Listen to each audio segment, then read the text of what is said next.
One of the most difficult problems when scaling a technology product is worrying about service, robustness, and uptime.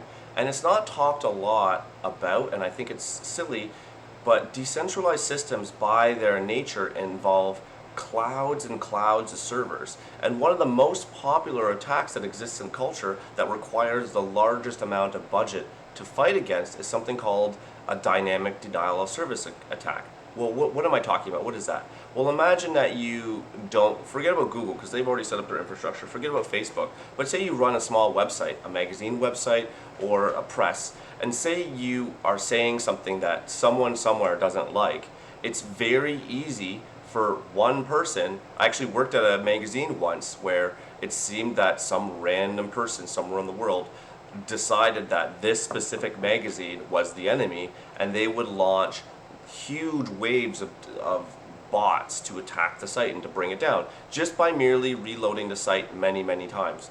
This sort of attack is actually impossible in a decentralized setting, because in a decentralized setting you have a network of many servers and many robots that all work together to handle requests, which means if somebody wants to deny service, they have to bring down the whole network. It's a little bit like instead of having one phone number, having 700,000 phone numbers, and it would be impossible for somebody to call all the numbers and to annoy all of those people because there's just too many people.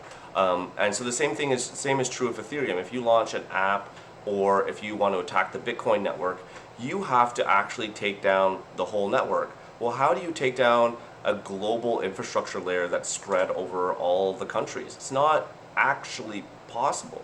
It's not possible unless you take down the internet. And I'm not sure if somebody figures out a way to take down the whole internet, we have bigger problems than that one service going down. So essentially, when decentralized server technology hits the mainstream and grows out of its infancy, in that there are more services and applications made on this sort of technology layer, we're going to realize that internet availability, speed, and ubiquity will go up, and it will not actually be possible to bring down these services. And some of these services might be essential services, such as requesting police presence, voting.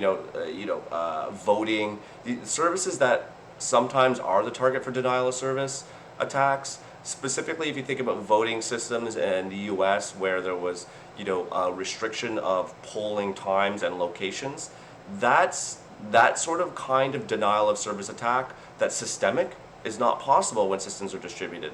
So again, the power of decentralization is providing access, and it's one of the strongest capabilities it brings to the table if you're considering decentralization, is the fact that your systems can't go down.